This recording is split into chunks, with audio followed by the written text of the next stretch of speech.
Ada bau bangkai, tapi kayaknya bukan bangkai ikan deh, Vel. Lu nyium nggak?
Hello Visible, it's me Ensa Trixie. Welcome back to my YouTube channel. Nah, gimana nih? Apa kalian sudah siap untuk melanjutkan perjalanan dengan The Visible series? Bagi kalian yang belum menonton part satunya, kalian wajib banget untuk nonton. Karena dengan begitu, kalian akan tahu nih bagaimana pertemuanku dengan para hantu Belanda yang ada di sana. Aku rasa bagi kalian yang sudah menonton, kalian pasti merasa penasaran banget nih dengan alasan mengapa para hantu Belanda tersebut menampakkan dirinya kepadaku. Apa mereka sengaja karena memiliki tujuan tertentu? Atau mungkin mereka justru tidak sengaja karena ya mereka memang sudah terbiasa beraktivitas di sana. Coba deh, aku pengen tahu gimana pendapat kalian sebelum nanti kalian tahu bagaimana endingnya. Bagi kalian yang baru bergabung dengan channel ini, jangan lupa untuk subscribe, like, komen, dan share. Karena dengan begitu kalian bisa menambah amunisi semangat aku loh. Kalian pasti ingin kan aku lebih sering upload video? Hayo, acungkan jari kalian. Oh iya, jangan lupa juga untuk menyalakan notifikasi dengan cara klik tanda lonceng di bawah ini ya, agar kalian bisa tahu kalau aku upload video terbaru. Untuk kalian yang memiliki Instagram, jangan lupa follow Instagramku, namanya @ensatrixie. Dan di bagian profilnya, kalian bisa follow akun Instagram aku yang lain sesuai dengan minat kalian. Nah, sebelum aku memulai cerita kali ini, aku ingin memberi peringatan kepada kalian yang sekarang ini sedang menonton sendirian. Episode yang satu ini bakal full banget dengan cerita horor. Jadi, buat kalian yang merasa bakalan takut menonton sendirian, sekarang juga segera ajak teman atau saudara untuk menonton bareng ya. Oke guys, nggak perlu berlama-lama lagi, let's get started. Setelah begitu banyak menghadapi halang rintangan yang cukup menguras tenaga, kira-kira apa ya yang terjadi selanjutnya? Seperti yang kalian ketahui, di antara aku dan ketujuh temanku yang lain yang pada saat itu sedang berada di area pemakaman Belanda, hanya aku dan Feli saja nih yang sudah menyadari bahwa hal-hal ganjil sudah terjadi. Sementara yang lain masih sibuk berdebat, aku dan Feli ternyata secara tanpa sadar memisahkan diri dari rombongan. Salah satu temanku yang dari hal tersebut akhirnya bertanya, "Woi, kalian tuh kok jalannya cepet banget sih? Ada apaan?" Yang lainnya pun ada yang menambahi, "Iya nih, ada apaan sih? Kok nggak bagi-bagi?" Sementara itu, si Feli ini justru bertanya balik, "Kalian itu sebenarnya tahu nggak sih apa yang ada di sebelah kiri kita ini?" Teman-teman pun hanya bisa menggelengkan kepala. "Ini tuh pemakaman Belanda loh," kata si Feli. Dalam sekejap, teman-temanku pun langsung serentak hening dan berlari ke arah kami. "Ya ampun, ini pemakaman Belanda yang terkenal itu ya?" tanya salah satu dari mereka. Feli pun yang mengangguk mengiyakan hal tersebut. Tiba-tiba teman aku yang bernama Mita bertanya kepadaku, "Sah, lu pasti tadi udah ngeliat sesuatu ya?" Lalu dia melihat ke arah teman-teman yang lain dan berkata, "Gue yakin nih, si Ensa pasti sudah ngeliat sesuatu." Sepersekian detik, aku dan Feli langsung saling bertatap-tatapan. Kemudian kami pun mengangguk secara bersamaan. Teman aku yang bernama Dahlia berkata, Lu gak perlu cerita sama gua, dan aku pun hanya bisa memberi kode oke, gue gak bakal cerita. Kemudian kami pun akhirnya kembali melanjutkan perjalanan. Faktanya ternyata pemakaman Belanda itu tidak hanya sepetak saja. Tempatnya itu sangat luas, sampai-sampai aku tidak bisa membayangkan seluas apa. Yang jelas, selama perjalanan menuju ke pantai, ternyata pemakaman Belanda itu masih berhimpitan dengan pantai tersebut loh. Waktu itu, setelah melewati bagian gerbang pemakaman Belanda, kami itu tetap berjalan tidak begitu jauh, lalu kami menemukan suatu bundaran dan berbelok ke arah kiri. Nah, waktu sudah berbelok kiri, aku ingin sekali menjelaskan kepada kalian bagaimana kondisi pada saat itu. Kondisinya itu kurang lebih seperti ini. Di sebelah kiri itu kan ada trotoar jalan kaki. Nah, di sebelah kanannya tetap ada nih jalan yang beraspal yang bisa dilalui oleh kendaraan baik mobil maupun sepeda motor. Nah, di antara trotoar dan jalan beraspal ini ada beberapa pohon yang sengaja ditanam sebagai bentuk penghijauan sekaligus sebagai penghias jalan. Jenis pohon-pohon yang ditanam secara berderetan itu, jenisnya itu sepanjang yang aku tahu adalah jenis yang ketika sudah tua bakal tumbuh dengan bentuk yang sangat rindang. Pada saat itu kondisi pepohonan itu masih masuk cukup muda. Tapi yang menarik di tempat tersebut adalah di bagian kiri trotoar pejalan kaki. Tahu nggak kalian, di bagian kiri itu ternyata merupakan sebuah rawa-rawa yang ditumbuhi oleh pepohonan bakau. Di sepanjang jalan tersebut, teman-teman yang tadinya hening sudah mulai merasa rileks dan mereka mulai berbisik-bisik, lalu mereka pada akhirnya tidak berdebat kembali. For your information, kejadian seperti ini bukanlah kejadian horor pertama yang aku alami saat sedang bersama teman-teman. Jadi sebenarnya teman-temanku juga tidak merasa terlalu terkejut atau aneh, meski mereka tentu saja merasa takut. Kalau di antara kalian ada yang bertanya mengenai apakah para hantu Belanda ini merupakan hantu Belanda pertama yang aku temui, jawabannya adalah tidak. Dan jika ada yang bertanya mengenai apakah jumlah hantu Belanda ini adalah jumlah terbanyak yang pernah aku temui, jawabannya juga tidak. Nanti ya, aku akan bercerita kepada kalian mengenai betapa uniknya mereka dan karakter apa saja yang pernah berjumpa denganku. Kembali lagi, saat melintasi rawa-rawa tersebut, aku mulai kembali merasakan sesuatu yang sangat asing. Saat itu, aku merasa telah mencium aroma yang sangat menyengat. Meski bukan rawa-rawa pertama yang aku lihat, karena kalau kalian sudah baca The Visible series, kalian bakal tahu bahwa aku pernah beberapa kali mengunjungi rawa-rawa pada saat aku tinggal di Bali. Nah, bau yang sangat menyengat ini bukanlah bau semacam ikan yang sudah busuk.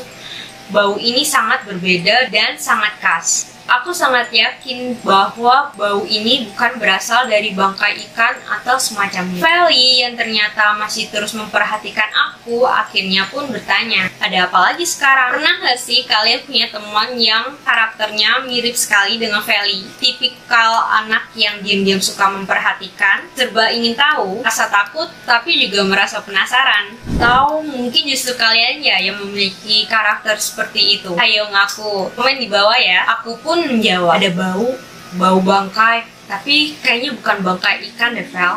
Lu nyium nggak? Setelah si Feli ini menghirup udara untuk mencari tahu aroma apa yang sudah aku cium, akhirnya dia berkata, gua nggak nyium bau apa-apa, Sa. Memangnya biasanya juga suka begitu, sampai bisa kecium gitu aromanya. Dan aku hanya bisa menjawab, kadang si Vel, kata dia, sama sekali nggak ada. Gua cuman bisa cium bau asinnya air laut, tapi nggak ada bau busuk kok. Dan untuk kesekian kalinya, akhirnya ya aku hanya bisa menghela nafas saja. Aku nggak tahu apakah anak-anak yang memiliki kemampuan melihat seperti aku juga merasakan hal yang sama. Biasanya kalau ada sesuatu di suatu tempat, ada seperti memori atau energi yang tertinggal, secara otomatis mereka akan menarik aku seperti medan magnet. Kalau mau diumpamakan dengan perumpamaan lain, itu juga seperti badai yang menarik aku ke dalam pusaran dan membuat aku ikut terhempas di dalamnya. Jadi untuk kalian yang memiliki penglihatan yang tidak biasa seperti ini, lagi yang baru awal-awal bisa melihat, aku sarankan agar kalian lebih berhati-hati,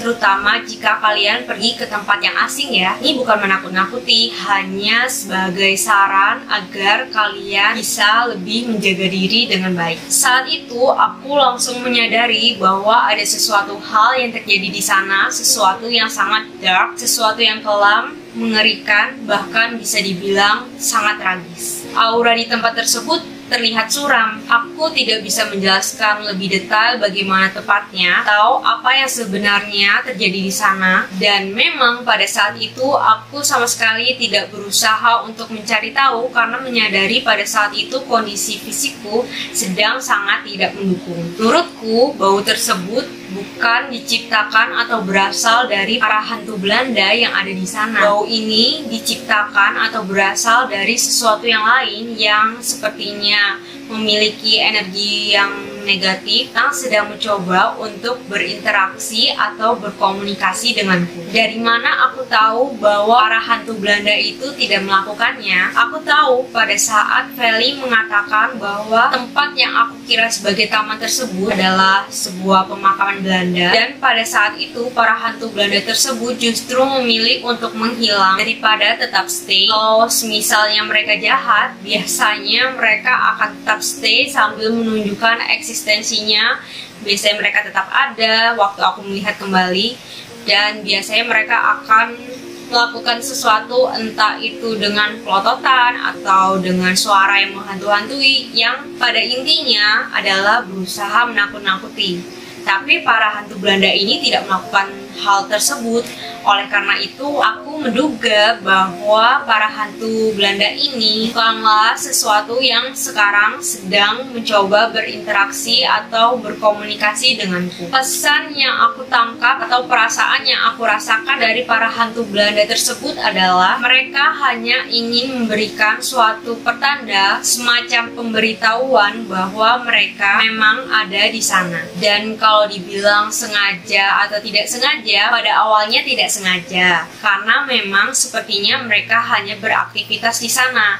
Tapi pada saat mereka tahu bahwa aku bisa melihat mereka, mereka sepertinya juga merasa terkejut. Akhirnya ya mereka hanya menunjukkan eksistensinya bahwa mereka ya ada di sana, sama sekali tanpa ada niat untuk menakut-nakuti. Kalian yang orang awam biasanya memang sepanjang yang aku tahu dan sepanjang pengalaman yang aku dapatkan, mereka itu bisa melihat atau membaca karakter orang-orang yang bisa melihat mereka. Jadi kalau misalnya kalian bertemu dengan sesosok hantu, lalu kalian merasa takut, ya hantu itu akan sadar jika hantu itu jahat. Mereka akan senang sekali dan akan lebih sengaja menakuti kalian.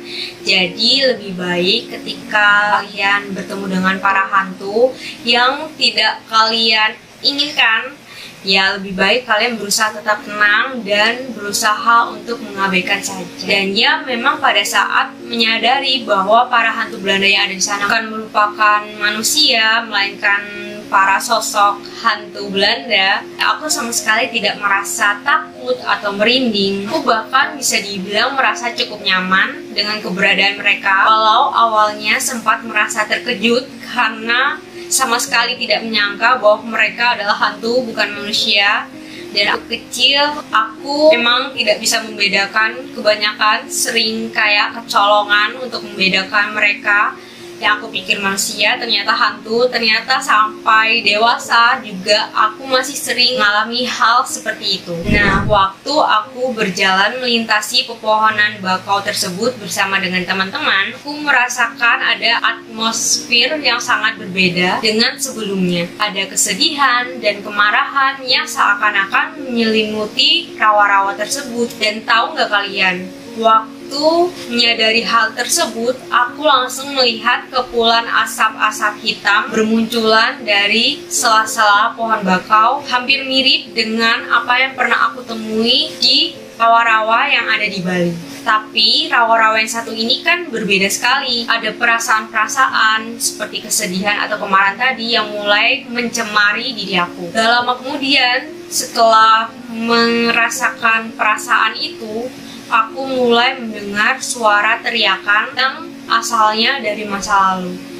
Suara teriakan pertama berasal dari seorang laki-laki. Di dalam pikiranku, aku melihat seorang laki-laki yang mendapatkan luka di bagian punggungnya diakibatkan oleh semacam senapan yang bagian ujungnya terdapat sebuah bilah atau pisau.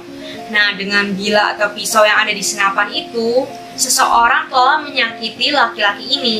Dan ketika laki-laki itu berteriak, seakan-akan itu suaranya ada tepat di hadapanku. Kalau kalian bertanya, kira-kira laki-laki itu seperti apa? Aku sudah tidak bisa menjelaskan secara detail karena waktu itu aku hanya mendapat gambaran secara singkat. Tapi secara jelas aku bisa melihat bahwa laki-laki tersebut adalah sosok pribumi. Makin lama suara teriakan tersebut semakin banyak dan semakin bervariasi loh. Bukan hanya berasal dari satu atau dua orang saja, tapi suara tersebut lama-kelamaan terdengar semakin histeris, seakan-akan mereka ini sedang berada di dalam suatu pembantaian massal. Teriakan-teriakannya itu sangat ekstrim. Yang aku rasakan kemudian adalah aku merasa bahwa kepalaku terasa panas. Awalnya itu mulai dari tenggorokan, lama-lama itu naik, lalu puncaknya ada di bagian ubun-ubun. Dan sampai di bagian ubun-ubun itu aku kayak nggak bisa nahan lagi. Dan ketika aku mau los di sini itu bukan kesurupan ya guys. Seumur hidup aku nggak pernah kesurupan dan aku mencoba untuk tidak mengizinkan mereka untuk masuk ke dalam badanku karena menurut yang aku yakini diri kita itu ada semacam pintu dan ketika mereka masuk itu kan mereka harus melalui pintu tersebut dan aku berusaha untuk mencegah mereka masuk karena menurutku sekali kita membuka pintu ibaratnya mereka akan lebih mudah untuk masuk ke dalam diri kita. Jadi aku sama sekali tidak mau mereka masuk, aku mencoba menahan diri dan kata-kata los di sini tuh artinya aku udah hampir pingsan, aku tidak bisa menahan kayak apa ya rasa yang mereka berikan kepadaku. Dan jangan lupa pada saat itu kondisiku sangat lelah dan dengan fisik yang sama sekali tidak memungkinkan untuk mencari tahu lebih. Nah, pada saat aku sudah mau los ini, para suara teriakan tersebut justru menghilang. Kayak ada semacam energi yang tadinya mengelilingi aku, tiba-tiba energi itu ditarik dan terhempas ke arah lain. Dan yang aku dengar setelahnya adalah ada seorang perempuan yang berkata dengan kontak batin, "Cepat pergi dari sini." Aku langsung menyadari apa yang terjadi saat itu juga. Menurutku, para hantu Belanda yang tadi kutemui di area gerbang pemakaman Belanda yang membantuku. Mereka yang melindungiku dari hantu-hantu negatif yang ada di sana. Gak mau terjadi sesuatu yang di luar kendali, aku pun menyarankan kepada teman-teman untuk berjalan lebih cepat agar kami segera sampai di tempat tujuan. "Yuk, cepetan cabut, jangan lama-lama di sini," kata aku. Teman-teman yang langsung menyadari bahwa ada sesuatu yang kembali terjadi, langsung segera menuruti keinginanku tanpa banyak bertanya lagi. Sewaktu tiba di pantai, rasanya itu lebih lega, walau sebenarnya tidak lega sepenuhnya. Teman-teman akhirnya pun tanya, "Sebenarnya apa sih yang lu lihat tadi?" Kata mereka mulai merasa penasaran nih, karena kejadiannya gak hanya sekali, tapi 2 kali. Mau gak mau, aku pun akhirnya bercerita dengan persetujuan Dahlia yang sepertinya pasrah dan merasa penasaran juga. Yang lucu setelah aku menceritakan semua hal tersebut, yang lucu adalah ketika salah satu dari kami tanya, "Wah, kalau begitu kita pulangnya bagaimana ini? Kita kan harus lewat jalan itu lagi. Ya, aku pun akhirnya hanya bisa mengangkat bahu. Aku pikir ya sudahlah, lihat apa yang akan terjadi nanti. Ibaratnya baru sedikit menghirup udara segar, gak butuh waktu lama, aku kembali disambut oleh sesuatu yang lain. Waktu itu aku bertanya kepada Feli, "Vel, itu gedung apa sih?" Feli pun menjawab, "Itu gedung lagi dalam proses pembangunan. Katanya sih bakal dibuat untuk bla bla bla." Oh, pantesan aja rame. Rajinnya pekerjanya hari Minggu gini tetap masih kerja. Tapi memangnya boleh ya kalau lagi kerja mereka mengizinkan anak-anak untuk masuk ke dalam? Bukannya berbahaya? Feli yang mendengar perkataan aku langsung kembali memeluk lengan aku. Kata dia, "Sudah deh Sa, lu jangan lihat kemana-mana, lu lihat gua aja.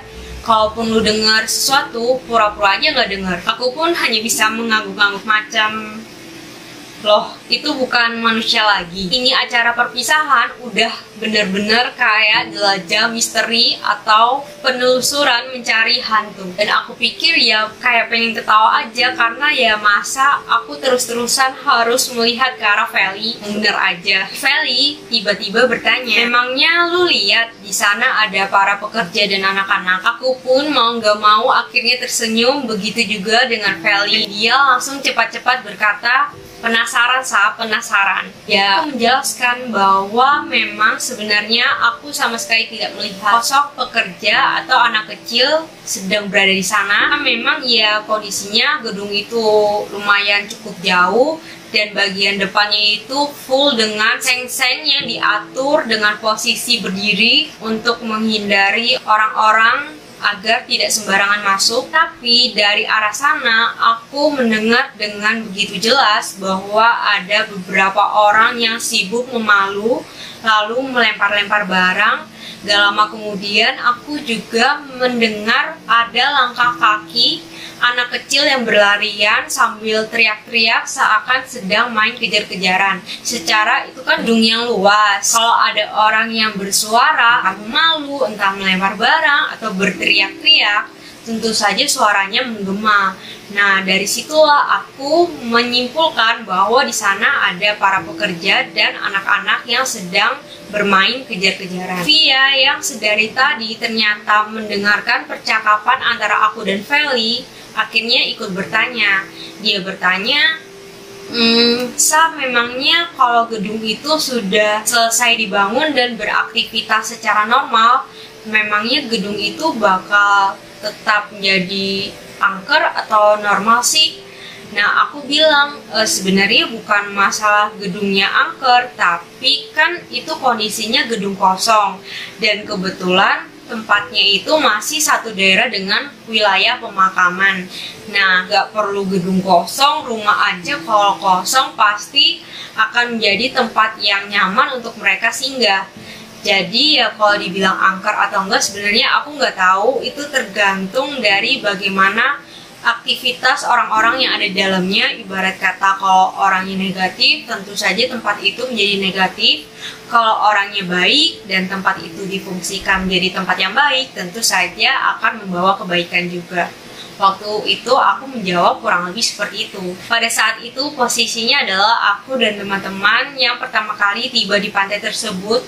Gak lama kemudian justru wali kelas kami yang akhirnya sudah nih bertemu dengan temannya dan kembali mendatangi kami. Lalu yang terakhir adalah teman-teman yang baru selesai melakukan konvoy. Hari itu akhirnya kami berhasil menjalankan acara perpisahan dengan sangat baik. Kami makan-makan untuk yang kedua kali, main air, foto-foto, bercerita, bercengkrama di pinggir pantai, sampai-sampai kita itu mengabaikan kaki kita yang sudah lecet. Teman-temanku berusaha agar aku tidak melihat kemana-mana, hanya fokus menghabiskan waktu bersama mereka. Sebenarnya aku merasa kasihan dengan teman-teman karena mereka akhirnya secara tidak langsung terjebak dengan dua dunia pada saat pergi bersamaku, dan mungkin itu agak melelahkan ya. Dan aku menyadari hal itu, kayak merasa kasihan ya, bukan hanya dengan teman-teman SMA, tapi dengan orang-orang yang ada di sekitarku. Dan untungnya mereka bisa menerima, mengerti, memaklumi aku dan itu merupakan bagian yang terbaik sih. Ada lagi kejadian yang menarik yang terjadi di tengah-tengah acara perpisahan. Kondisi normal dan menyenangkan ternyata bisa dibilang hanya sampai situ saja. Pada saat itu tiba-tiba salah satu dari temanku mengajak kami untuk naik perahu mengelilingi Ancol. For your information, selama aku tinggal di Bali, aku dan keluargaku bisa dibilang setiap minggu selalu menghabiskan waktu bersama dengan pergi ke pantai. Tapi kalau boleh jujur, salah satu kekurangan aku yang lain adalah walaupun aku senang bermain di pinggir pantai, tapi aku tidak begitu suka dengan lautan. Di pikiranku itu laut adalah sesuatu yang misterius, luas, dan menyimpan sesuatu yang usaha aku hindari. Jadi tuh aku seneng banget nih main di bibir pantai, apalagi waktu kecil seneng banget main istana pasir, menggali-gali, bikin aliran air. Tapi aku nggak begitu suka dengan berenang, menyelam, kayaknya sekali-sekali boleh, tapi mungkin itu membutuhkan beberapa waktu untuk berpikir. Begitu juga ketika naik perahu ini, aku merasa tidak nyaman. Bukan masalah perahunya, sepertinya aku tahu mengapa, karena ini berhubungan dengan kehidupan masa lalu aku. Aku nggak akan cerita ke kalian sekarang, yang penting kalian paham dengan maksudku. Pada akhirnya teman-temanku yang lain akhirnya setuju untuk naik perahu berkeliling Ancol, dan mereka pun mengajak aku. Rasanya menolak keinginan mereka itu berat sekali, apalagi kalau sudah bilang, kapan lagi kita bisa kayak gini? Udah deh, aku langsung bakal menyerah. Tetapi seperti biasa, aku akan tetap always cek safety-nya bagaimana, sejauh mana kita akan pergi berkeliling Ancol, apakah sampai ke tengah, kira-kira perahu itu muat untuk berapa orang pada normalnya. Dan ya, ketika sudah yakin bahwa memang safe, akhirnya aku pun setuju untuk naik perahu tersebut. Dan pemandunya pun mengatakan bahwa kami ya hanya berkeliling di sekitar pantai itu saja. Perasaan pertama pada saat sudah naik atau menjejakkan kaki di atas perahu, tentu saja aku merasa gelisah, karena ya kalian tahu bahwa aku nggak begitu suka. Walaupun begitu, waktu kecil ketika aku main kano di Bali selama beberapa jam, aku sama sekali merasa senang, karena pada saat itu aku bisa melihat daratan, melihat bagian dasar pantai. Tapi untuk yang satu ini kan kita nggak tahu kira-kira itu sedalam apa, jadi ya aku merasa gelisah. Nah, waktu merasakan ada hembusan angin, itu yang paling menghibur aku sih pada saat naik perahu. Dan waktu perahu mulai bergerak menelusuri daerah pinggiran pantai tersebut, kita jadi bisa melihat bagian pantai yang lain dengan begitu jelas. Salah satunya adalah daerah pemakaman Belanda. Saat melewati daerah pemakaman tersebut, aku melihat ada ratusan, bahkan mungkin ribuan nisan yang berwarna serba putih. Bagian yang mencengangkan adalah aku kembali melihat para hantu Belanda yang sedang berjalan-jalan santai di area tengah pemakaman. Salah satunya lihat laki-laki yang membawa tongkat. Ia sedang sibuk menyapa para pejalan kaki yang lain, hantu Belanda juga, dengan gerakan kurang lebih seperti ini.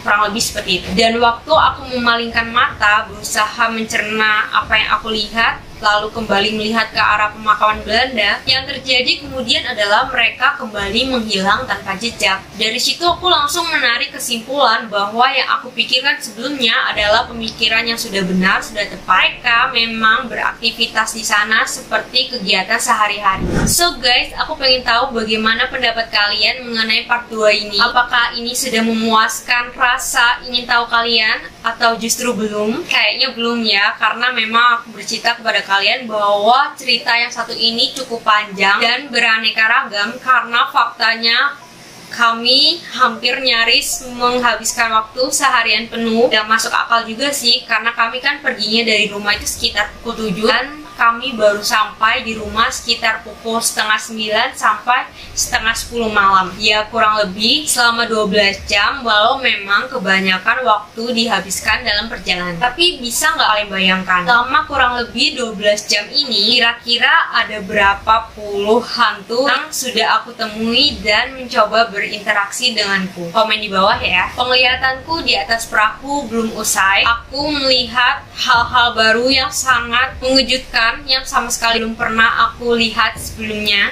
Dan kalau kalian bertanya, apakah kami hanya bermain di pantai tersebut sampai sore hari? Jawabannya enggak. Nah lo, penasaran kan? Tempat macam apa sih yang akan kami kunjungi selanjutnya? Dan apa sih yang terjadi di sana? Kira-kira makhluk-makhluk seperti apa lagi ya? Kalau kalian merasa penasaran, kalian wajib banget untuk nonton part 3-nya. Karena di part 3 itu, kalian akan mendapat jawaban mengenai sosok-sosok apa saja yang meneror aku dengan cukup ekstrim. Apakah aku sudah membuat kesalahan sehingga mereka meneror aku?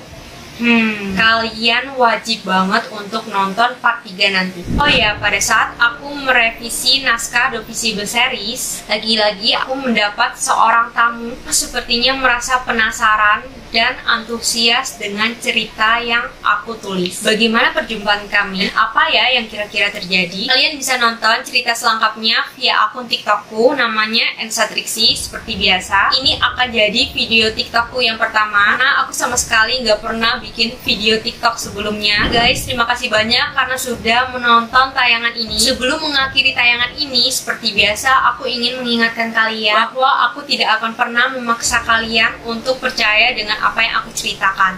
Semua ini sifatnya bebas ya guys. Kalian boleh percaya, boleh enggak. Semuanya aku kembalikan kepada kalian. Yang baik-baik diambil, yang buruk-buruk silakan dibuang. So, I love you guys. Thank you so much for watching and I'll see you in the next video. Bye!